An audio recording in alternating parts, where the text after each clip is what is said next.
Begin Podfix Network transmission. In 3, 2, 1. Whether you're fly fishing in a stream, getting those ankles wet, or deep in the ocean casting nets, fish nerds. Fish nerds. Fish nerds. It's a podcast.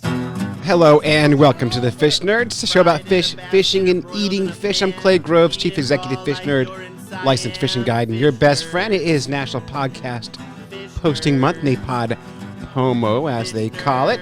And today, we're getting some help with our NaPodPoMo, which basically means every day this month we're putting out a podcast.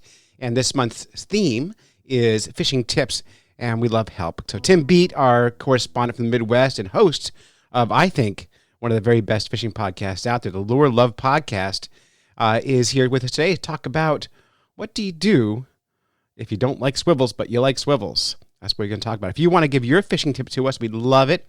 Just grab your cell phone and hit the voice memo button and record your tip and email it to clay@fishnerds.com, or go to our website, fishnerds.com, and click on the microphone button, record it there, or call the Fish Nerds hotline, 607-378-FISH. Here's Tim Bete. This is Fish Nerd Midwest correspondent Tim Bete with today's fishing tip. On one hand, I don't like using swivels because most of them are so large and the fish can easily see them.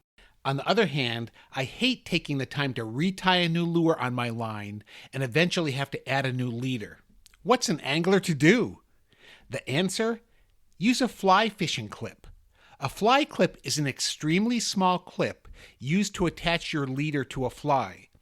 One end has a small eyelet onto which to tie your line, and the other end is a round clip to attach a fly, but they can be used with jigs and any other lure type. Fly clips come in sizes as small as 5 millimeters and in many colors too.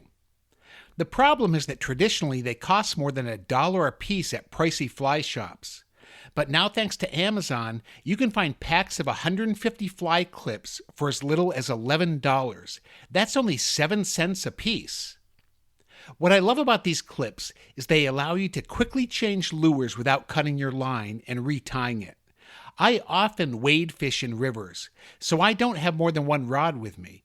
Changing lures was a pain until I found fly clips. Even with very small lures, the clips don't change the action, and they are so light that they don't pull down the tip of floating lures. While small, clips are incredibly strong, and tied with a Palomar knot, they're unbeatable. They even give a lure a freer action than if you tie your line directly to the lure. But best of all, they're so small that fish barely see them. I'll put a link to some fly clips in the show notes so you can take a look. Do you have a favorite piece of fishing gear? Let us know and maybe we'll play your response on the Fish Nerds podcast. And when you're done listening to this, cruise on over to the Lure Love podcast where John Crappy Hippie King and I geek out over fishing lures both old and new. Thanks, Tim Bete. Love it. And please check out the Lure Love podcast. It's kind of a spin-off from the Fish Nerds. It started here and it is terrific. Their most recent episode, I think, is their best episode. Thank you, Tim, and also thank you to the Crappy Hippie. Fish Nerds out. I said Fish Nerds out. Play the music. Whether you're fly fishing in a stream, getting those ankles wet, or deep in the ocean casting nets, fish nerds. Fish nerds. Fish nerds. It's a podcast. Just for the halibut! Fried in a basket or broiled in a pan. Eat it raw like you're in Siam. Fish nerds. Fish nerds. Fish nerds. It's a podcast.